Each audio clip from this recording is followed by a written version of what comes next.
দর্শক, রাজকুমার ছবি করে আবার কঠিন ভাবে ফেসে গিয়েছেন শাকিব খান।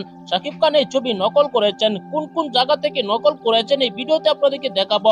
সাধারণ জনগণ বুঝে ফেলেছে, দর্শকদের বক্তব্য আমরা শুনবো। অন্যদিকে একজন মহিলা অভিনেত্রী কঠিন হুঙ্কার দিয়েছেন শাকিব খানের বিষয় নিয়ে। তিনি যে গোপন তথ্যগুলা দিয়েছেন সেই ভিডিওটি রয়েছে এই ভিডিও শেষে।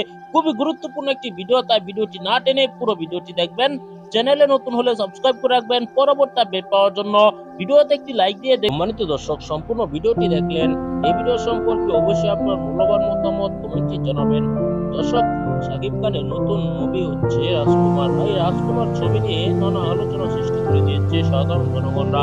সাধারণ জনগণ এবার প্রকাশ্য মুখ খুলতে শুরু করে দিয়েছে তার বিরুদ্ধে। দর্শক, আপনারা এই ভিডিওতে দেখেছেন কিভাবে তিনি ছবি করেছেন, এমনকি প্রিয়তমা ছবিকে নকল করেছেন। রীতিমতো তিনি প্রিয়তমা ছবির ভিতরে শাকিব খান বুড়ো হয়ে গিয়েছিল, এই ছবিতে অন্য নায়িকা একজন বুড়ো হয়ে গিয়েছে। অবশেষে সকল তথ্য বেরিয়ে এসেছে, প্রিয়তমা ছবিকে নকল করে নাকি এই ছবি বানানো হয়েছে। দর্শকদের মন্তব্য আপনারা শুনেছেন। এসব বিষয় নিয়ে আপনার মূল্যবান মতামত জানাবেন। পরবর্তী এরকম ভিডিওগুলো পেতে এই চ্যানেলটিকে সাবস্ক্রাইব করে পাশে থাকা বেল বাটনটি অন করে দিবেন।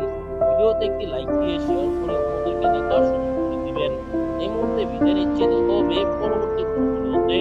সে পর্যন্ত ভালো থাকুন, সুস্থ থাকুন। আসসালামু আলাইকুম ওয়া রাহমাতুল্লাহ।